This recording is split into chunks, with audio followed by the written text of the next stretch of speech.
Welcome to The Volley, a podcast by tennis majors, bringing you in-depth insights into tennis's latest hot topics from the tennis majors team. Welcome along to Tennis Majors' brand new podcast. I'm Jenny Drummond, your host, and I'm delighted to say alongside me is a regular contributor to tennismajors.com and of course co-president of the International Tennis Writers Association, Simon Cambers. Simon, now we're here to debate and discuss some heavy topics in tennis, of course. The first topic, let's go in with a big heavy hitter right from the get-go. It is the fact that Naomi Osaka has withdrawn from Roland-Garros and all the controversy around it. You are in Roland-Garros. Let's just go through. Can you take us through the facts of the last few days, first of all? I'll try. I'll see if I can.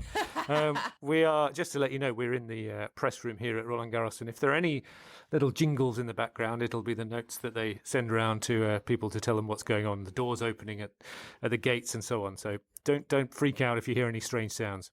In the meantime, yeah, I mean it's been a funny few days, really. I mean, the first thing to say is that Naomi Osaka, we hope that she's okay. We hope she's doing well and getting some help with what seems to be depression. She came out yesterday or the day before and explained that the reason she has pulled out of the Roland-Garros is because she's suffering from depression and has been suffering on and off from anxiety and depression since the US Open of 2018. Now, mental health in tennis, in all walks of life, is absolutely crucial and becoming even more so in the pandemic, I think. So, there's a growing realization in the public and in the world at large that these things affect sports people as well as everybody. And it's no surprise that it should affect somebody in tennis. There's no reason it shouldn't. And in fact, we've seen it in tennis in the past. So it's not the biggest surprise that somebody should be suffering. It's just a shame that Naomi Osaka is. And there's one of those jingles in the background. But I think what happened initially is that she decided in the lead up to Roland-Garros to say that she wasn't going to be doing what are mandatory press conferences for tennis players. So after each match, a player, if requested by the press, is mandated to do a press conference with the written media, which usually lasts about 10 minutes. And for most people, that's probably okay. They can deal with that, no problem. But in some situations and for some people, dealing with the media in any form is a difficult thing. And clearly for Naomi Osaka, we know she's always been someone who is shy and is introverted and maybe struggles to deal with situations where she's put on in the spotlight.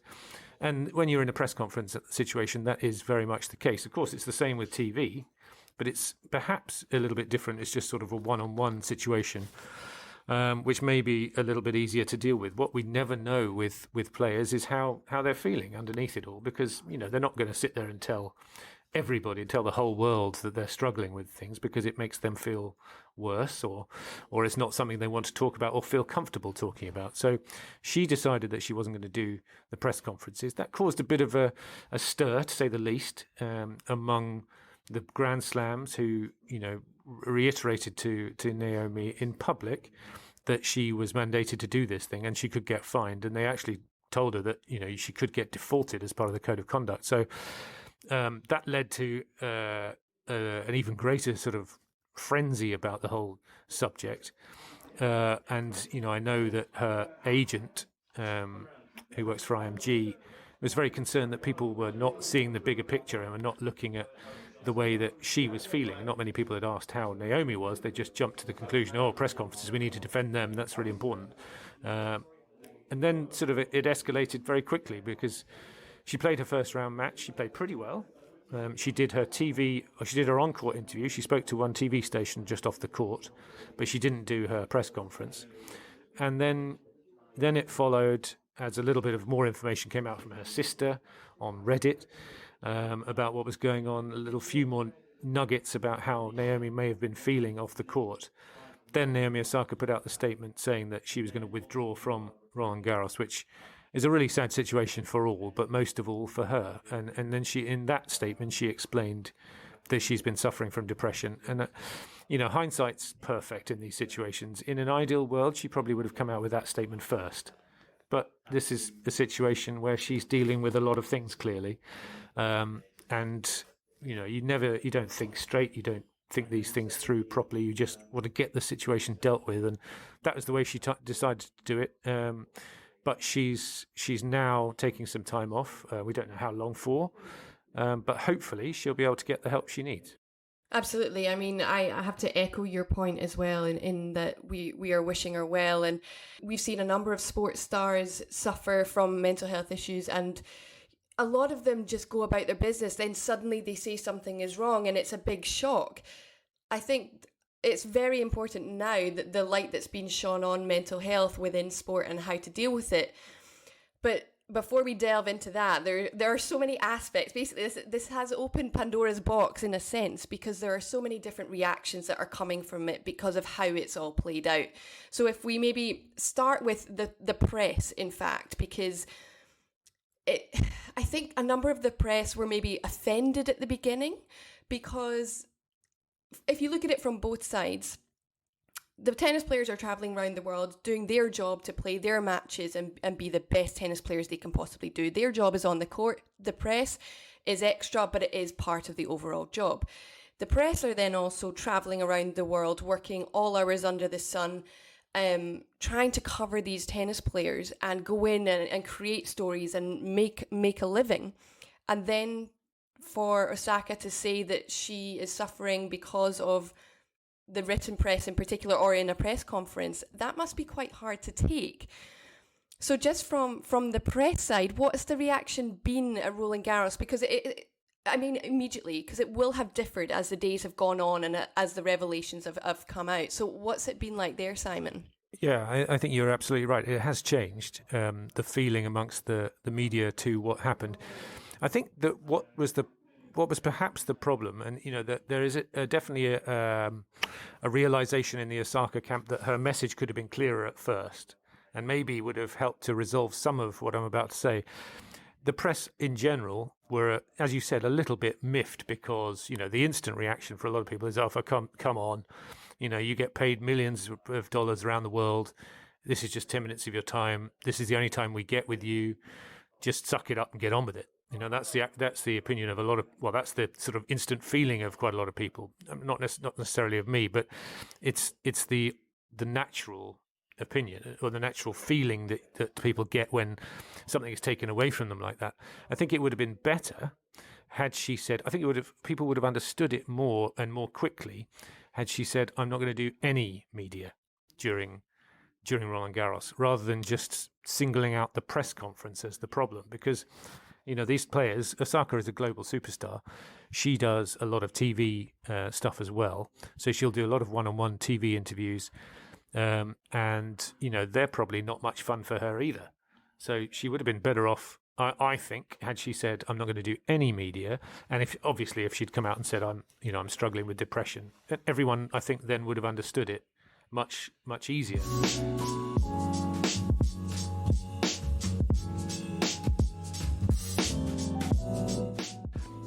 As it was, people start looking at the press conference, and of course you get the reaction of fans who say press conferences are rubbish and who cares about that, and they don't see it from a journalist's point of view. I would say there are many aspects to this, and the first thing to say is that the way that we do press conferences in tennis is something that we are looking at both within ITWA and also the Grand Slams. They put out a statement saying they're looking at ways of improving things going forward. But we've been talking about this for a few years, really, about how best to get the best from players and to get the best for journalists. And it's not an easy thing, because a press conference, although it's not an ideal science by any means, it is, for 95% of journalists, the only time they will ever get to ask a question of these players. It's only the very sort of the top journalists or the ones that work for the bigger organizations that have the luxury of getting one-on-ones time where you get to sit down and chat properly for 10, 15, 20 minutes with a leading player. I mean, that really is a luxury. We at Tennis Majors, we're lucky because because we have built up that relationship with players, and we are able to get one-on-one interviews. I mean, you can see them on the site. We've been lucky enough to speak to. We spoke to Wim Fissette in the build-up to Roland-Garros. We've spoken to Kevin Anderson, to Chris Evert, to many of the world's top stars, all about different issues in the game, and that just adds. That's what's great about doing one-on-ones. That's what's good about tennis majors, because we can give you a bit more of an example of what players are thinking and going through in the biggest moments. I mean, in tennis, we're blessed because if you compare it to other sports, of course, especially football, we get very, very good access to players. Football, you might get the captain and the coach, which is never ideal. It's perfectly fine, but it's not much. Whereas we get to talk to the person who is involved in it, the most important person in the match, and we get to ask them questions. And I mean, there are different parts that you can't sort of cover when we say the media or the press. It's a very sort of all-encompassing term, and in a press conference, all the people in there are in there for different reasons. Some are there to get details about the match. They're like the newswires, the Reuters, the AP, the PAs of this world, AFP, etc. Being in France, we need to mention them. They want match details quickly because they're writing a very quick report.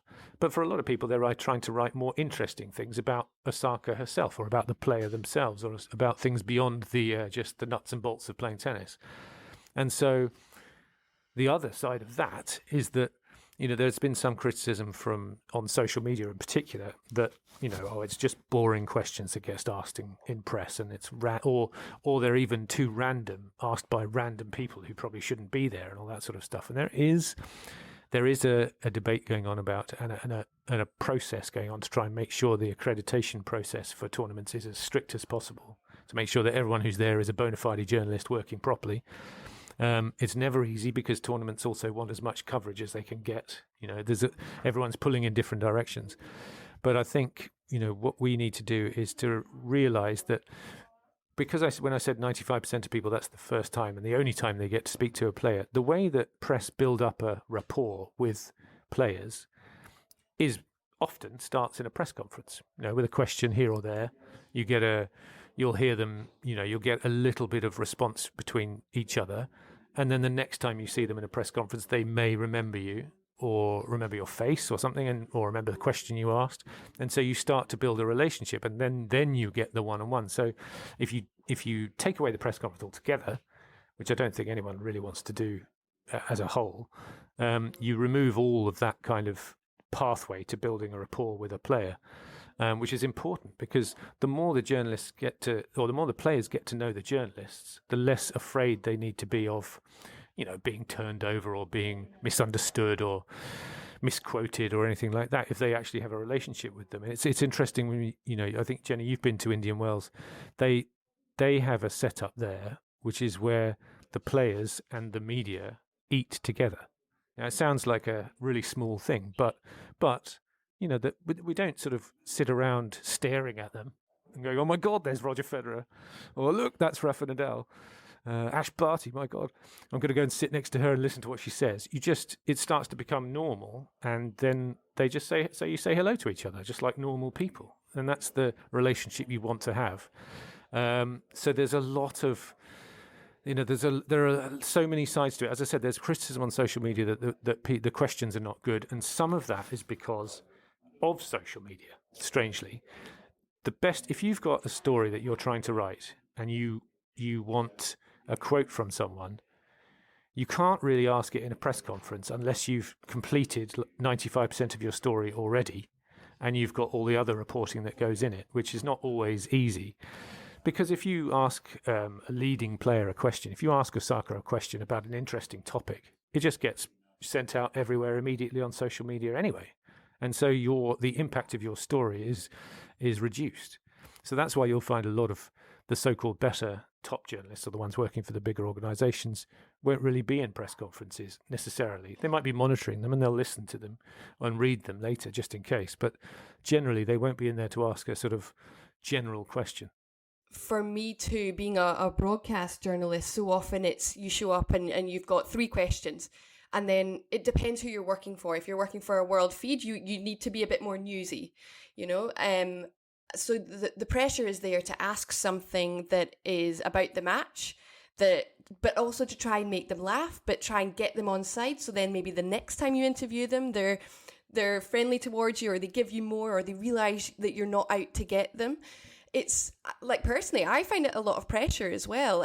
For example, in something like Ultimate Tennis Showdown, you get far more time with them. That's obviously a newer concept, and you get to speak to them whether they've won or lost within the match, which is a whole different ball game as well. And sometimes you get more. I've experienced when you get even less because they just shut you down.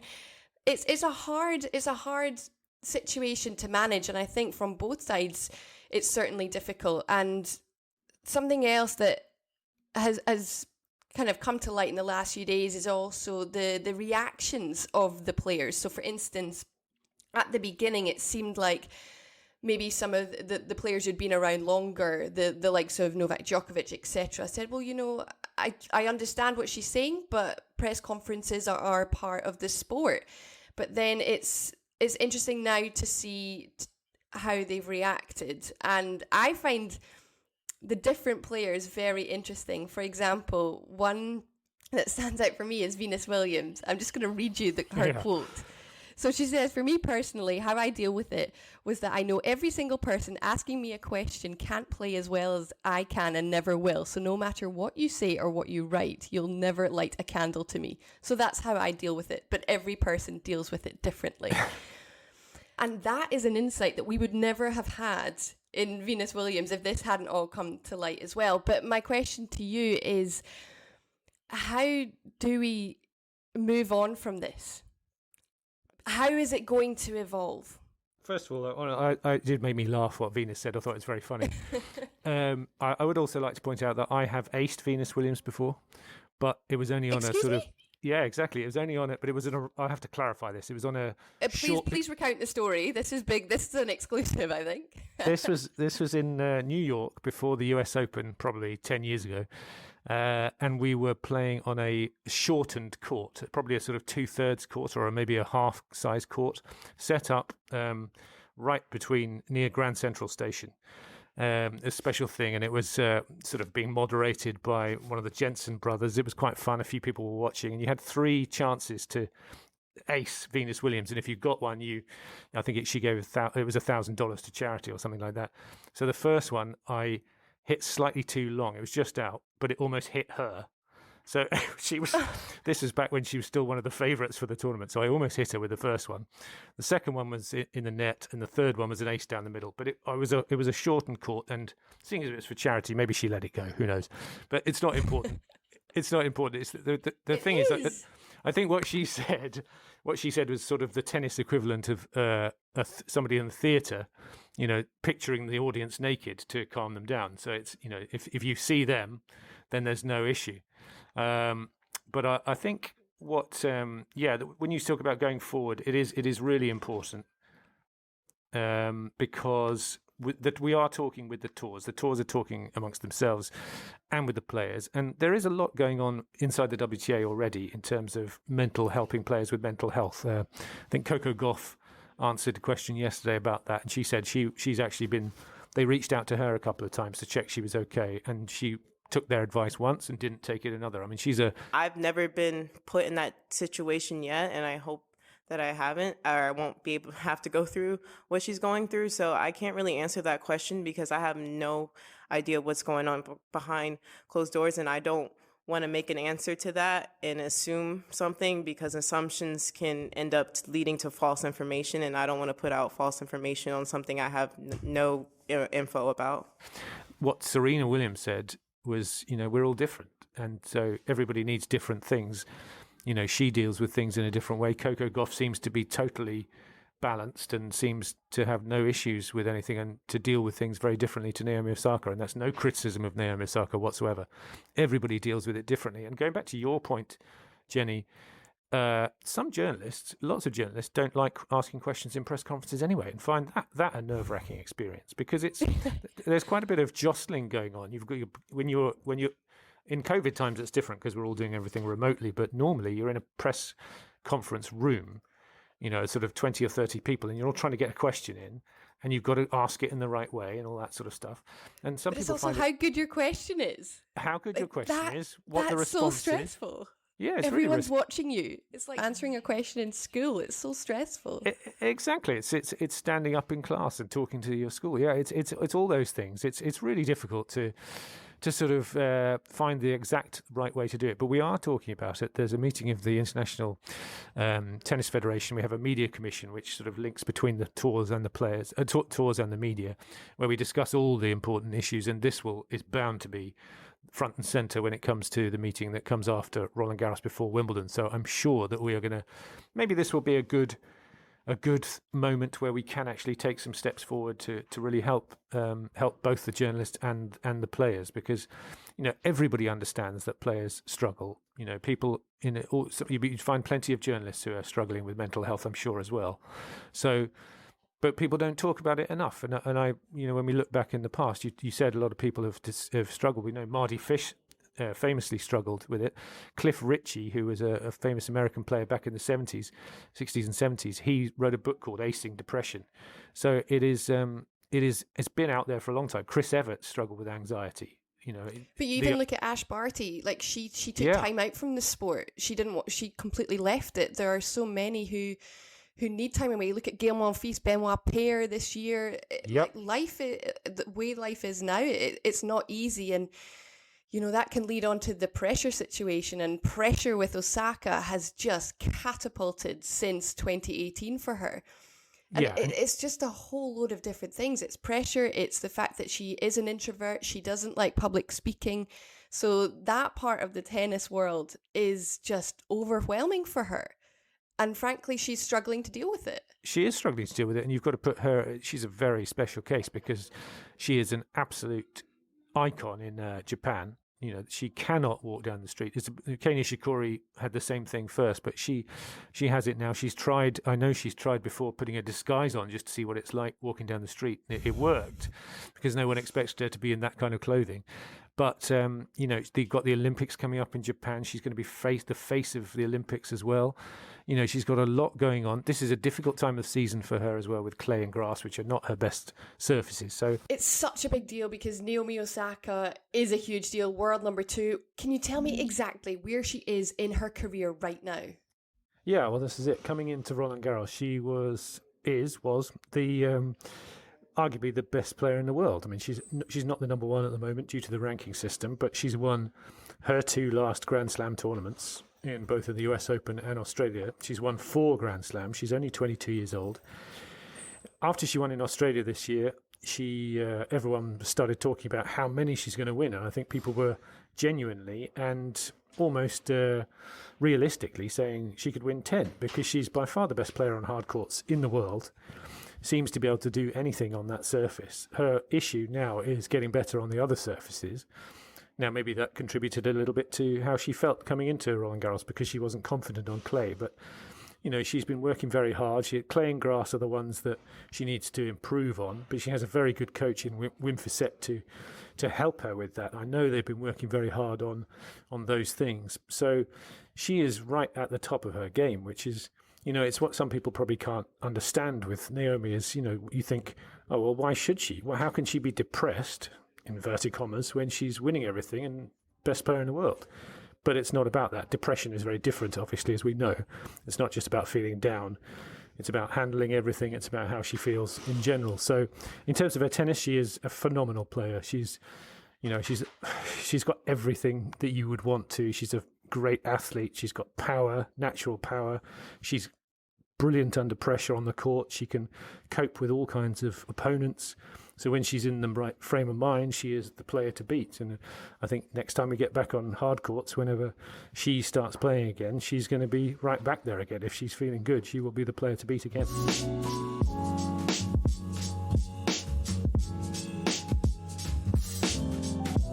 She's probably obviously not in the right place mentally to deal with all the things that come with being a tennis player, and not everybody is, and probably a lot of people go through these things all the time without us knowing it. And that's, it's very important. It's very good that Osaka has spoken up. That's good English from me, speaking up.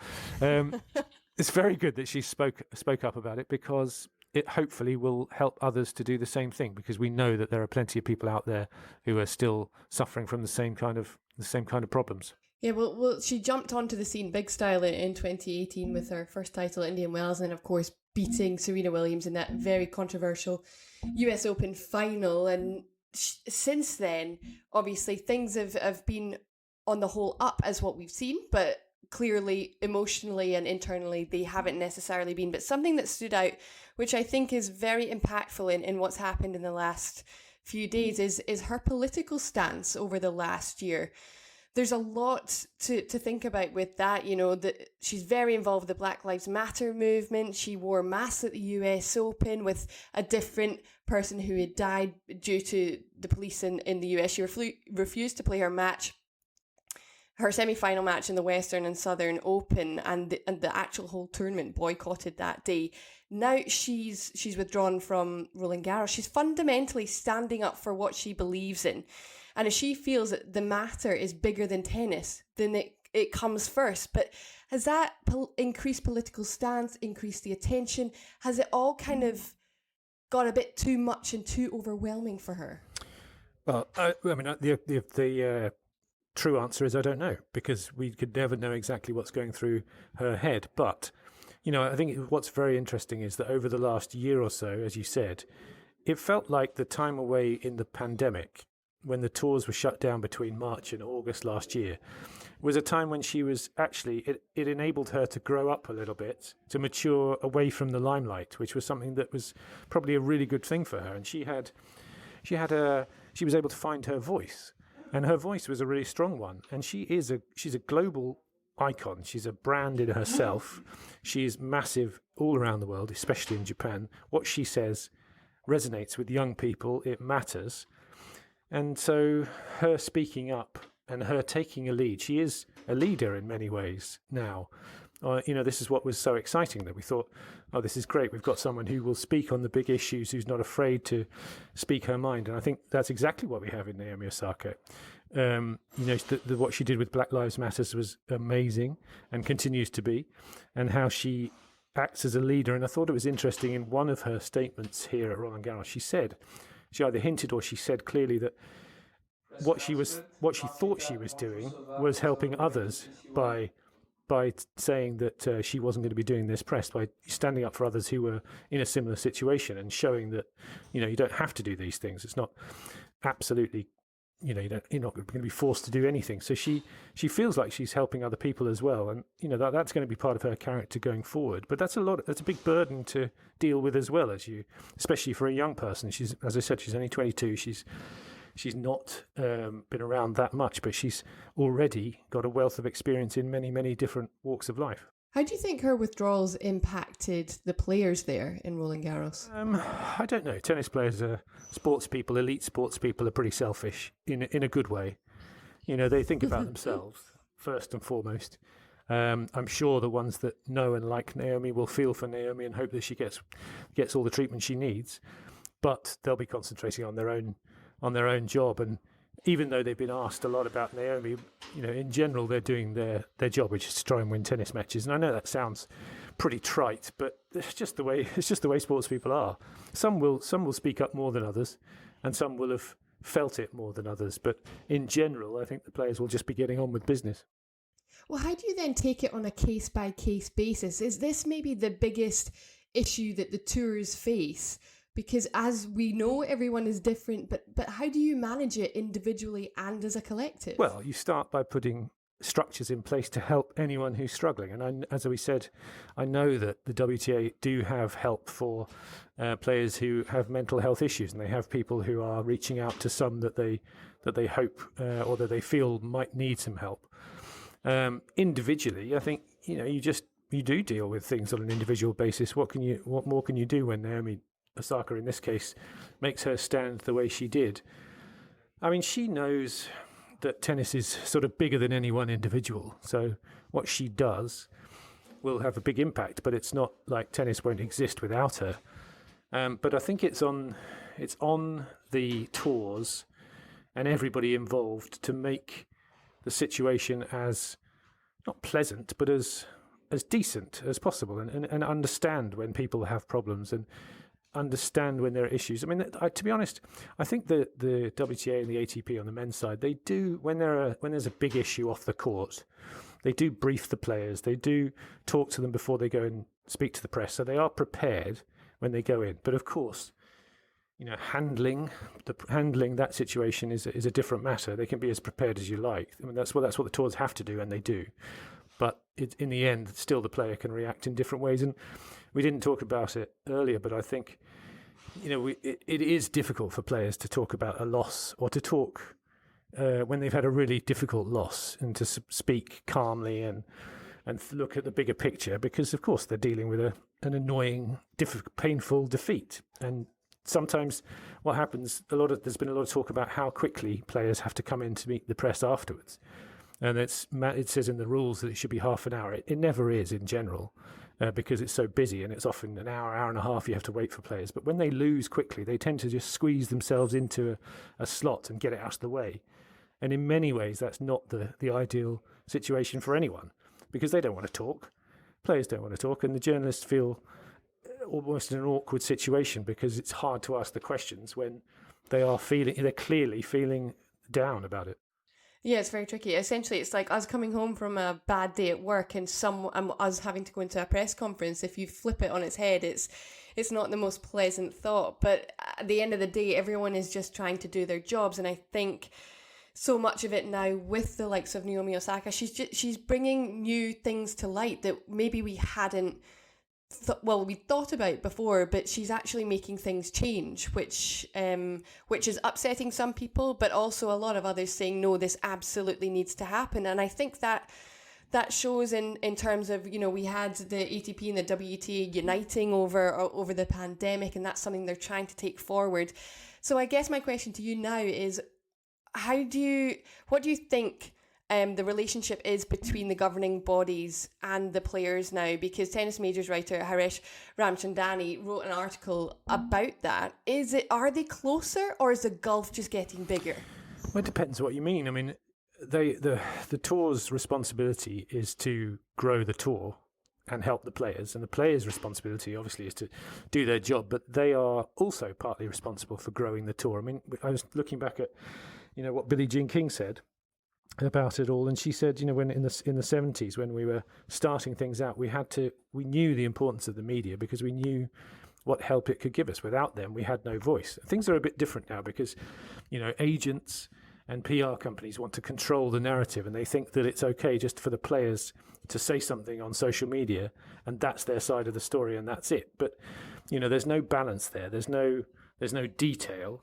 And so journalists, what good journalists are good at is delving a bit deeper and finding out why they think like that and what they think could be done better. And there needs to be a really good dialogue, not just about what's wrong with the setup and how difficult it is for players to go and do their press duties so quickly after defeats and things, but there needs to be solutions, and people need to come up with ideas. That's what I haven't seen over the last 3 or 4 days. I haven't really seen people come up with any better ways of doing it, and that's part of the problem.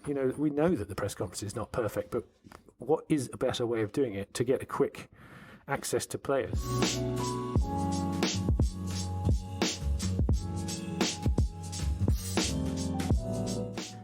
There are ways, like in golf, you often get somebody from the tournament just goes and gets very quick flash quotes, what we call flash quotes from the player, which deal with the match details or the big incidents that happened just then.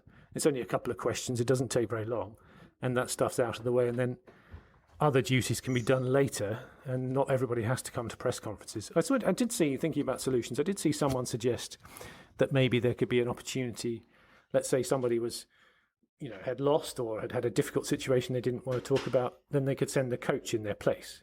And that's not a bad idea. Things like that.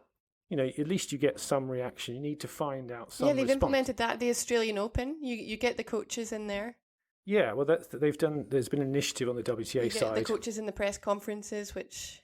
Yeah, but that's good. But I'm talking about as a possible stand-in or a replacement for a difficult situation if they really don't want to talk about something, or if they've had a horrific loss.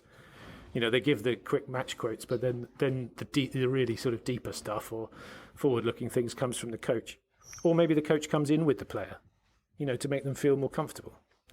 That would be a good idea. That would be a great idea, because you would also get more chat from them as well. You get the relationship a little bit more, which also gives everyone a little bit more insight, indeed.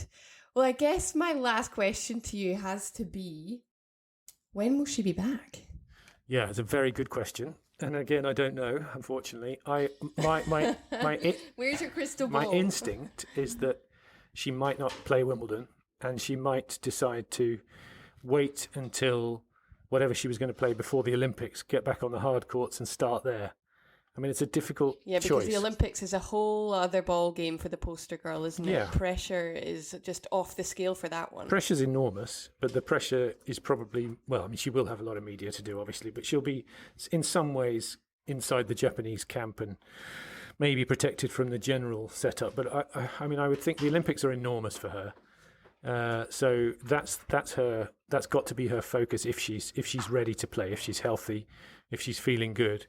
I think it would do her some good to take a little bit of time off the court, because, at Wimbledon, if the rules don't change, she will have to do mandatory press again. And if she says no, we'll have the same sort of setup again, perhaps, unless Wimbledon show some empathy and understanding and let her off, or, find a different way to do it. But I would say probably we're looking at hard courts. And I guess fundamentally, Simon, just to end there, it's we certainly, and the whole tennis world, and I think the whole global sporting world, does wish Naomi well to get better, to feel better, and obviously to be happy and not to be feeling this way, because she's one of the biggest sporting superstars out there. She's done a lot for the game. She's done a lot for women's sport, and it's such a sad thing to see her feeling this way. So I think from both of us, we certainly wish her very well. Yeah, indeed. I mean, there's no question. Everyone wants her to be healthy and feeling well and able to do the thing that she does best, which is play tennis. And hopefully she'll be back soon. I just think that, as we said, it's good that she spoke up. It will help others. It should help others. And that's what tennis has to try to do, is to make it a positive thing and make it something that can be, if the next player who struggles gets the help they need, because she is a huge icon. She's a real voice in the game. I mean, she's got good people around her. She's got Wim Fissette, who's a very good coach. He likes to talk. He's a good communicator. We don't know how much she actually shared with her coach or with her people around her. That's the thing. You often find that people keep these things into themselves, and that obviously creates difficulties in itself. So hopefully the most important thing is that she gets the help she needs, and then she comes back when she's ready. So thank you for listening to our brand new Tennis Majors podcast. It is available on all the main audio platforms. This podcast and all of our other content is available, of course, on tennismajors.com. If you like the podcast, make sure you give us a follow or subscribe.